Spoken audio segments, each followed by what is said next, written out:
Hey YouTubers, it's Charlie. So this week on Agents of S.H.I.E.L.D., Cobie Smulders totally came back as Maria Hill. We saw the most creative use of Lola that I've seen all season, and we found out who was behind Project Tahiti. And I don't really know if it was just because of Cobie's comedic background and her presence in the episode, but it just felt like all the jokes were just 10 times funnier than they normally are.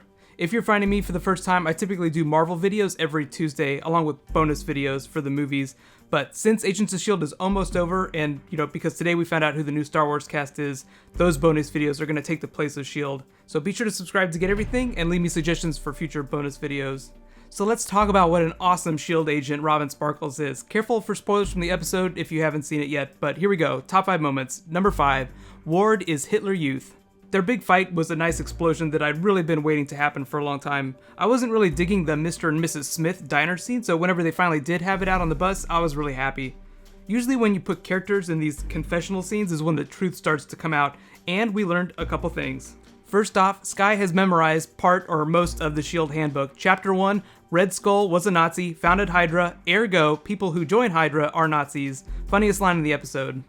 And we found out that Skye is probably not done with Ward. She said she's never going to give him what he wants. What she meant by that was obviously the drive and the information on it and her, cash and prizes. But because she gave the information on the drive up whenever she thought that Deathlok was going to kill Ward, that kind of opens the door for them to have a reconciliation or Ward to have a redemption arc. Number 4, Team Coulson goes on vacation at a shitty motel. I love scenes like this when it's just the team chilling together out in public. It's like that scene in Iron Man 2 when Tony Stark goes to get donuts and Nick Fury and Black Widow share some coffee with him. Maybe it's just seeing superheroes do mundane, everyday things, like using a vending machine or hanging out by the pool. But I think it's a lot of fun. I think it's scenes like this when we get the real character development, when you start to fall in love with the characters. If you've ever seen any of Joss Whedon's older shows like Angel, Buffy, or Firefly, I always thought the best scenes were whenever they were just hanging out being friends. I'm not sure where the team is going to be after the finale, and Maria Hill did tell Coulson to release them or, to send them along to Stark, but I don't see that happening, especially since we know Nick Fury is still alive. And there's no way Nick Fury is going to go work for Tony Stark. Fitz and Simmons also said something that supports the idea that the show is laying groundwork for a Ward redemption. Like when Fitz said that he didn't believe that some people are just evil. I feel like what they're setting up is like a Darth Vader Return of the Jedi situation, whereby, he ends up throwing Garrett down an elevator shaft, but let me know if you agree. Number 3, Cobie Smulders is back. I totally love the Maria Hill character, so naturally, whenever How I Met Your Mother ended, I crossed my fingers that she'd guest star on S.H.I.E.L.D. more often. That's probably not going to happen, mostly because her movie career is starting to take off, and she outranks Coulson. And really, he should be the most powerful main character week to week. She's also moved back to New York to live with her husband, Taran Killam, who's on SNL full-time, and S.H.I.E.L.D. shoots in Los Angeles. I do think we can expect her to show up several times during Season 2, though. I just love the casual way she name-dropped Man-Thing and Stark's army. Your brain naturally just races to his armory, as in Hall of Armors. I'll talk about that more in a future Avengers video, but Joss Whedon is kind of glossing over the end of Iron Man 3, so he will have multiple armors again. What I'd really like to see from her character more, hopefully if she's in the finale or in Season 2, is like a full-on fight scene. She's supposed to be one of the most fearsome S.H.I.E.L.D. agents, so why isn't she punching people more like May does? Number 2, Lola is the new escape plan. One of the best escapes all season. I can only imagine how much they spent on that effect, but all I could think whenever they backed the car out and Skye flew up in the air was, that is why you wear a seatbelt. That's what seatbelts are for. Disney's a family company, so I feel like they could run that scene by itself as a seatbelt safety PSA in schools, and it'd be pretty funny. People would totally buy it. Coulson's reaction to Deathlok was pretty hilarious too. That's gonna be one of my favorite GIFs all season, just his oh shit face. And my number 1 moment, Coulson is the man behind Tahiti. Did not see that coming, but Coulson is the man behind Tahiti. I saw a lot of you commenting on Twitter that it was kind of confusing. So here's what was going on. Nick Fury commissioned Project Tahiti as a way of using alien, probably Kree, DNA to develop regenerative drugs that they could use on mortally wounded Avengers. So say Tony Stark or Black Widow almost dies or does die, they want a procedure that can bring them back to life. Like the Mirakuru on Arrow, minus the super strength.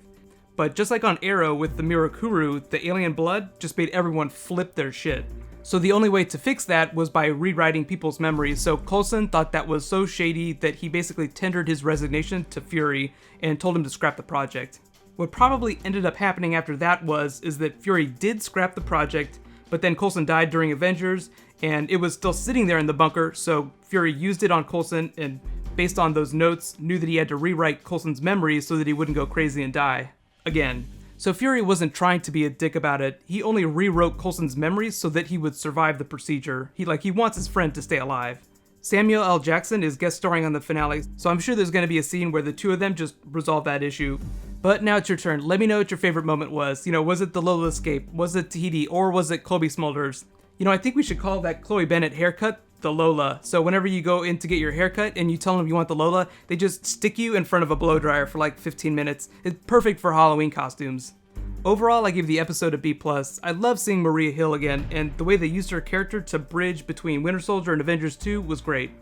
Remember, she said they're privatizing world security. That's actually going to be a big theme in Avengers Age of Ultron, but we can talk about that more in a future video. I'm really glad that the Sky War drama is, pretty much over, at least the drama part of it, and they can just start making fun of each other using Hitler jokes.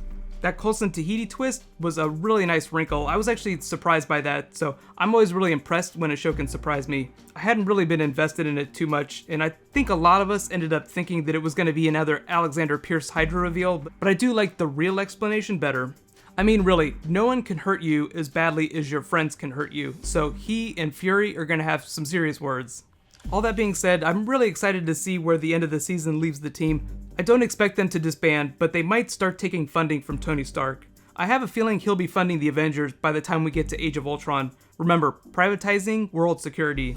So like I said, there's only 2 more Agents of S.H.I.E.L.D. episodes, and as soon as S.H.I.E.L.D. goes away, this is going to be like my permanent day for Star Wars bonus videos and Marvel movie videos. Be sure to subscribe to get everything and leave me suggestions for future topics. But right now you can click here to learn all about the new Star Wars Episode 7 cast they just announced, and you can click here to get last week's Agents of S.H.I.E.L.D. Thank you so much for watching, I'll see you tomorrow, high fives.